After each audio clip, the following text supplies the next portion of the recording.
artificial.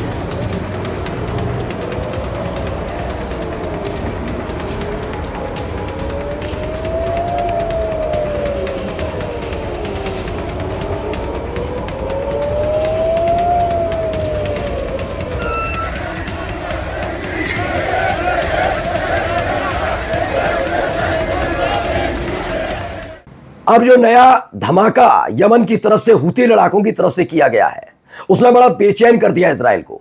जी हां, देर रात तेल अवीव में सायरन बजने लगे, अफरा तफरी का आलम देखने को मिला और जो नुकसान यमन की तरफ से इजराइल को पहुंचाया गया है वो आपको दिखाऊंगा।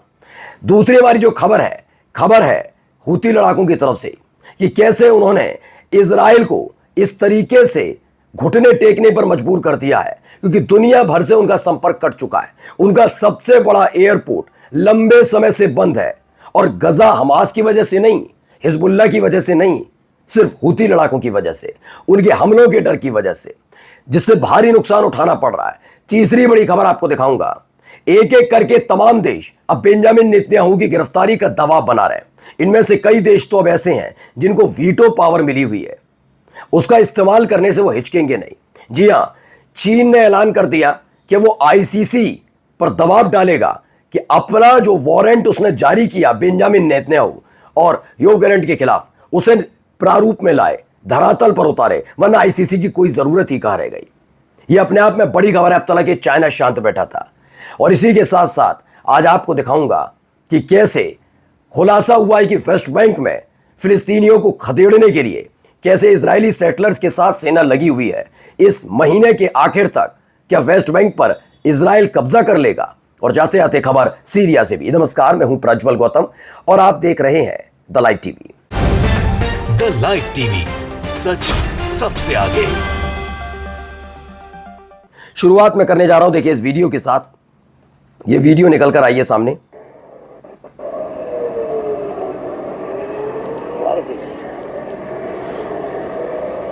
अफरा तफरी का आलम है। लोगों को जहां जगह मिल रही है वहां छिप रहे हैं, कुछ बैठे हैं, कुछ खड़े हैं, कुछ गाड़ियां अपनी जगह रुक गई हैं। सायरन लगातार बज रहा है, हर किसी की नजर आसमान पर है।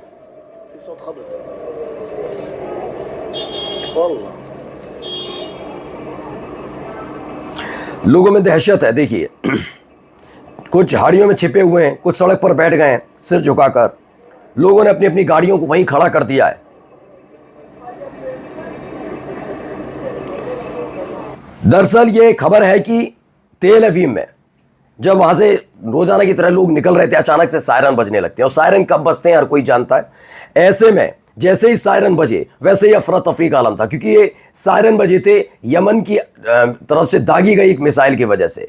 अब वो मिसाइल कहां गिरी, कैसे गिरी, वो भी दिखाएंगे आपको। लेकिन उससे पहले ये देखिए, यमन की आर्म फोर्सेज ने यानी हूती लड़ाकों की तरफ से ऐलान किया गया, उन्होंने बेन गुरियन एयरपोर्ट को फिलिस्तीन 2 मिसाइल से बर्बाद कर दिया है, जिसकी वजह से जो बेन गुरियन एयरपोर्ट है, इकलौता इनका इंटरनेशनल एयरपोर्ट, वो कई दिनों से बंद है, क्योंकि वह पहले तो तबाही हो चुकी है, वहां रनवे खराब हो चुका है। दूसरा क्या है, बेन गुरियन एयरपोर्ट पर लगातार हूती लड़ाके हमला कर रहे हैं, जिसकी वजह से अब वहां पर हवाई यातायात जो है, जो प्लेन उड़ते हैं और लैंड होते हैं, वो बंद कर दिया गया। कई एयरलाइंस कंपनी ने मना कर दिया, हम नहीं भेजेंगे।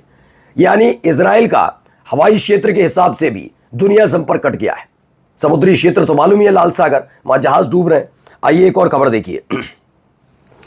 चैनल 12 की खबर है, flight suspended at Ben Gurion international airport due to Yemeni missile launch. This is the second missile launch from Yemen with in 48 hours. यानी बेन गुरियन एयरपोर्ट को में 48 घंटे में दूसरी मिसाइल अटैक था जब ये अटैक किया गया, और इसी के साथ बेन गुरियन एयरपोर्ट खत्म, बर्बाद हो गया। अब हूती लड़ाकों से क्यों नहीं लड़ पा रहे, मैं पहले भी आपको बताया था कि बीच में सऊदी अरब आता है। ये दोनों ही देशों के बीच में हूती लड़ाके फिक्र नहीं करते, वो कहते हैं दाग दो, मिसाइल दाग दो। इसीलिए वो हूती लड़ाकों से चाहते हैं कि भूख शांत हो जाए। लेकिन गजा पर जब तक हमला होता रहेगा, हूती लड़ाके मानने वाले नहीं है, यमन मानने वाला नहीं है।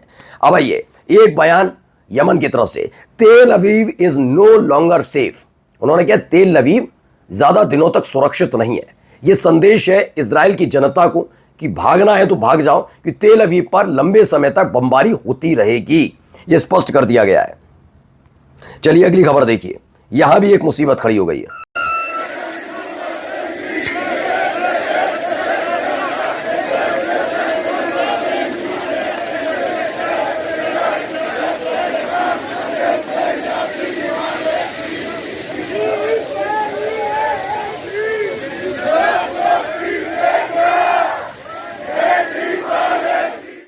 दरअसल एक ग्रीक के लोग हैं, जब खबर निकली कि इजराइल एक जहाज जा रहा था जहां जिसमें हथियार लदे हुए थे, तो इसको लेकर लोगों ने रास्ता रोक दिया। Greek dock workers blocking arms shipment bound for Israel. Greek के जो पोर्ट पर काम करने वाले डॉक के वर्कर्स हैं, यानी बंदरगाह पर काम करने वाले जो वर्कर्स हैं, उन्होंने इजराइल जा रहे जो हथियार थे उन्हें जाने से रोक दिया और अपनी नाराजगी व्यक्त की। अब हर तरफ से यही आवाज उठ रही है, ग्रीक कितने दिनों तक ये कर पाएगा। अब आइए, चीन की तरफ से एक बड़ा संदेश आया। चीन के सुप्रीम कोर्ट के चीफ जस्टिस हैं, उन्होंने दबाव डाला है द इंटरनेशनल क्रिमिनल कोर्ट पर to prosecute Netanyahu with the maximum penalties under the international law. उन्होंने आईसीसी से कहा, चीन के सुप्रीम कोर्ट के चीफ जस्टिस ने क्या कहा कि सुनिए भाई, आईसीसी की जिम्मेदारी है कि अब बेंजामिन नेतन्याहू पर तगड़ी से तगड़ी धाराएं लगानी चाहिए। जिस तरीके से उसने अंतर्राष्ट्रीय कानून का उल्लंघन किया, उसे तोड़ा। देखिए, president of the supreme court people's court calls on the international criminal court to take action against Netanyahu and prosecute him with the highest penalties stipulated by law. यानी अब मोर्चा खोला गया है, एक तरफ तो घिरा हुआ है ही इजराइल, दूसरी तरफ से चीन, क्योंकि अमेरिका यहीं उसे सपोर्ट कर रहा है ऐसी चीजों में। आईसीसी को लेकर सोचिए, आईसीसी ने वारंट जारी कर रखा है और अमेरिका उसका स्वागत करता है। चीन ने कहा यह कैसे संभव है, इतना आसान थोड़ी ना हो जाएगा। अब आइए अगली खबर, क्या कह रहे हैं ब्राजील के प्रेसिडेंट, उन्हें भी सुनिए। Where is the world governance that has to intervene? We need a world governance that should be done by the 5 permanent members of the UN Security Council. All these 5 countries, they have weapons, nuclear weapons, and all of them are involved in wars. And the US invaded Iraq. अब देखिए, ये बिल्कुल सही बात कह रहे हैं। ये ब्राजील के राष्ट्रपति हैं, वो कहते हैं कि हमें संयुक्त राष्ट्र सुरक्षा परिषद में सुधार की जरूरत है और जो वर्ल्ड गवर्नेंस है उसमें इसका बहुत अभाव है कि उसको काबू नहीं कर पा रहा। उसने बताया सभी 5 सदस्य देशों के पास परमाणु हथियार है। अब ये करते क्या है, बिना यूएन से सलाह लिए किसी भी देश में कूद पड़ते हैं, किसी भी देश पर हमला कर देते हैं। ये गलत है। उन्होंने कहा ये सब चीजें नहीं रोक पाएंगे तो जरूरत ही क्या है इन सब की। अब आइए, कसम स्पोक्स पर्सन है अबू उबैदा, वो सामने आए, लंबे समय के बाद सामने आए, लेकिन जैसे वो सामने आए उसके बाद धमाके बड़े जबरदस्त हो रहे हैं। उन्होंने कहा कि इजराइल ने वो डील रिजेक्ट कर दी जिसमें सभी फिलिस्तीनी जो कैदी उनको रिहा करना था। सुनिए क्या कह रहे हैं।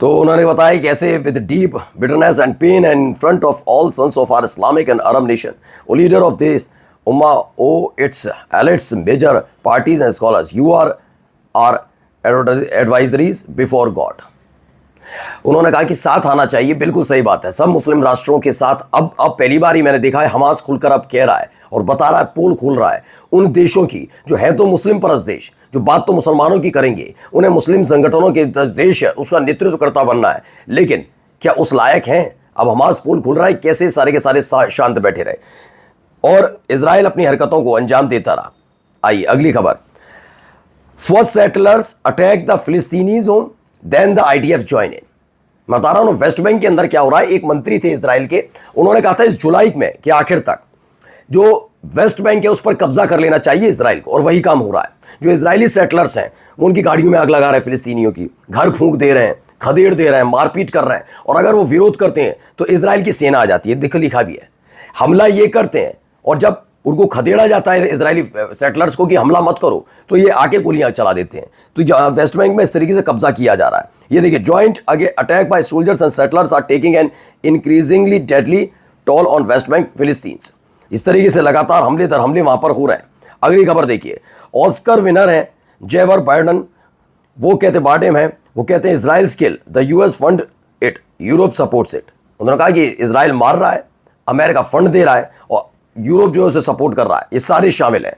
वहीं डैन बिल्जेरियन कहते हैं मैं मुसलमानों को पसंद करता हूं, ये एक शांतिपूर्ण धर्म का पालन करते हैं, but they often receive unfair portrayal in the media. लेकिन जब मीडिया में इनके लिए खबरें चलती हैं तो पक्षपाती रूप से चलती हैं, यानी इन्हें विक्टिम नहीं, इन्हें अराजकवादी दिखा दिया जाता और इजराइल जैसे देश को पीड़ित। और जाते जाते खबरें, battle in Sweida where Israel and Turkey clash over Syria's trade routes. माना जा रहा है इजराइल और तुर्की आपस में भिड़ चुके हैं। ये अपने आप में एक बड़ी खबर है, सीरिया में ये होना ही था आज नहीं तो कल। और जाते जाते एक वीडियो अब देख लीजिए।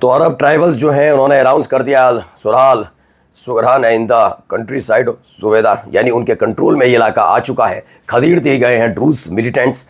इजराइल देखता रह गया है। तुर्की की एंट्री हो चुकी है। सीरिया में अगले 24 घंटे में बहुत कुछ बड़ा होने जा रहा है और जो कुछ बड़ा होगा सबसे पहले आपका अपना चैनल द लाइव टीवी आप तक पहुंचाएगा। नमस्कार।